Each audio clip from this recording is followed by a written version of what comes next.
Yang macam hari ni COVID-19. COVID-19 sehinggakan ulama mengatakan bahawa ya, orang suruh kita basuh tangan kan, wuduk kita 5 kali. Tapi orang yang sentiasa berada dalam wuduk, kalaulah orang tu sentiasa batal, dia pergi ambil wuduk, dia basuh tangan, basuh muka, basuh telinga, basuh kaki, basuh lebih daripada apa yang kita nak pun. Daripada orang-orang yang buat kajian mengatakan basuh tangan dengan sanitizer dan sebagainya pun, lebih daripada wuduk. Wuduk dia bukan menjamin kebersihan semata-mata, tapi dia menjamin kepada kesucian dalam individu itu sendiri. Bila masuk suci, Allah suka kepada benda bukan yang bersih, tapi Allah suka benda-benda yang suci. Yang suci ini membolehkan kita menghadap kepada Allah Ta'ala. Sekadar bersih, mungkin kita ada wuduk, kita bersih, tidak sampai kita kepada Allah Ta'ala. Mesti berwuduk dulu, maka kita dalam keadaan kita bersuci. Maka boleh diatasi. Kita sebagai Islam, kita dah ada pun perkara itu, kebersihan suci itu. Ambil wuduk. Bila wuduk, ingat Bilal bin Rabah, belum pun dia meninggal, tapi tu dah didengarkan tapak kaki Bilal di dalam syurga. Nabi dah dengar. Kesannya apa? Kesan bila dia berwuduk, dia sembahyang sunat 2 rakaat, sembahyang sunat wuduk, menyebabkan dia masuk syurga pada Allah Ta'ala. Kita pun sama. Kalaulah wuduk itu boleh menyumbang kepada syurga Allah Ta'ala, walaupun dengan tidak melakukan solat. Tak maksudnya tidak masuk solat berjamaah baru nak wuduk. Dia sentiasa berada dalam keadaan wuduk dan sembahyang. Bilal tambah dengan sembahyang sunat wuduk. Walaupun wuduk itu tak sembahyang, tapi wuduk itu sahaja sudah sampaikan kita kepada Allah Ta'ala. Tengok lepas doa, lepas wuduk cukup. Lepas doa wuduk kita baca apa?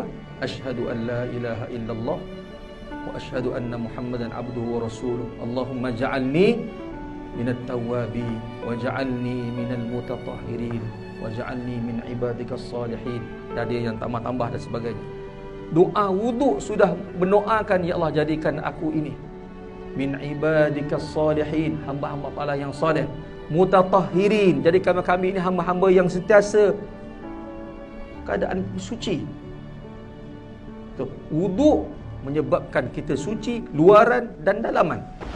Itu sudah mencapaikan kita kepada kebaikan kita kepada syurga. Apatah lagi mari datang tunggu pula sembahyang berjamaah.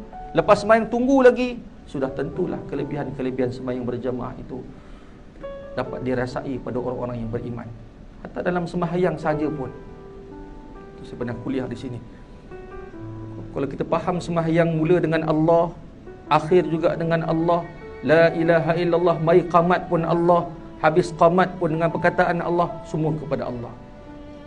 Dalam sembahyang dia ada satu bacaan yang cukup ringkas Nabi baca, tapi hampir ke semua tempat-tempat, part-part sembahyang Nabi baca Allahumma ghfirli, ya Allah ampunkan dosaku. Pada rukuk, subhanakallahumma wa bihamdik Allahumma ghfirli. Sujud pun lepas subhana rabbil a'la pun Nabi banyak baca kata Aisyah, subhanakallahumma wa bihamdik Allahumma ghfirli.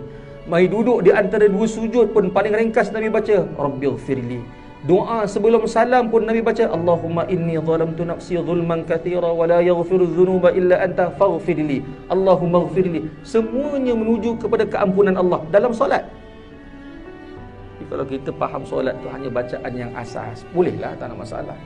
Yang Nabi baca daripada awal sembahyang sampai akhir sembahyang, kebanyakannya semua kepada Allahumma ghfirli, ya Allah ampunkan dosaku, ampunkan dosaku, ampunkan dosaku.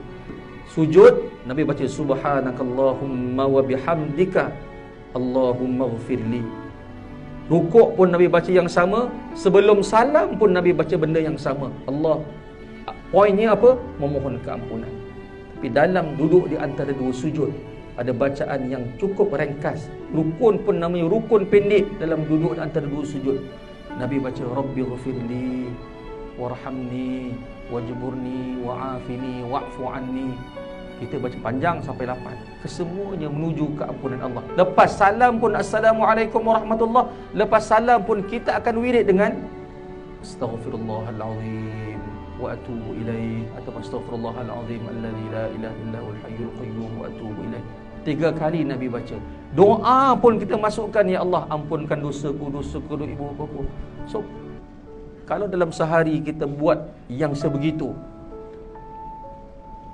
Maka bayangkan kehidupan seorang mukmin yang diterima solatnya, sentiasa seharian Allah mengampunkan dosa dia. Masalah kita hari ini virus yang tak boleh selesai. Sebagai orang Islam yang ada imannya, jalan keluar kepada permasalahan dunia hari ini dengan perbanyakkan istighfar.